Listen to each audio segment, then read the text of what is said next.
Hello ছোট্ট বন্ধুরা, কেমন আছো সবাই? নিশ্চয়ই খুব ভালো। আজ আমি তোমাদের একটি কাকের গল্প শোনাবো। আমার আজকের গল্পটির নাম তৃষ্ণার্ত কাক।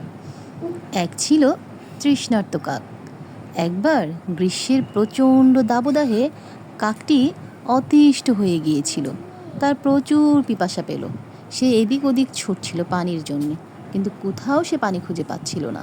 সে এ গ্রাম ও গ্রাম উড়ে উড়ে বেড়াচ্ছে, কিন্তু মাঠ ঘাট সব শুকিয়ে চৌচির হয়ে আছে, কোথাও এক ফুটো পানি নেই।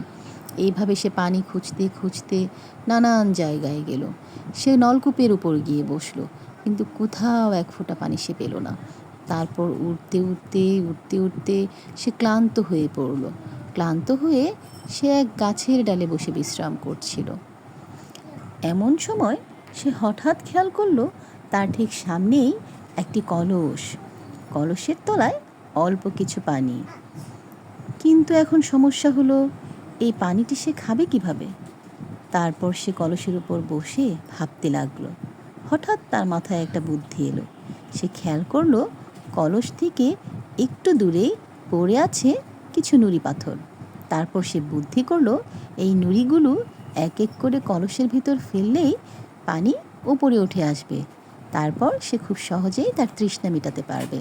সে তাই করলো, একটি একটি করে নুড়ি এনে কলসের ভিতর ফেলতে লাগলো। আর আস্তে আস্তে নুড়িগুলো তলায় দেওয়ার পর কলসের পানি উপরে উঠে আসলো।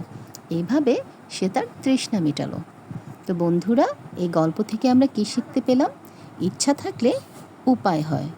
অর্থাৎ আমরা যদি কোনো ইচ্ছা পোষণ করি এবং সেই ইচ্ছাকে পূরণ করার জন্য সে অনুযায়ী পরিশ্রম করি, তাহলে ঠিকই আমরা সফল হতে পারি।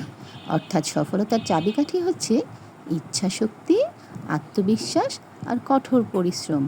তবেই আমরা সফল হতে পারি। ঠিক আছে? তো ভালো থাকো সবাই। আল্লাহ হাফেজ।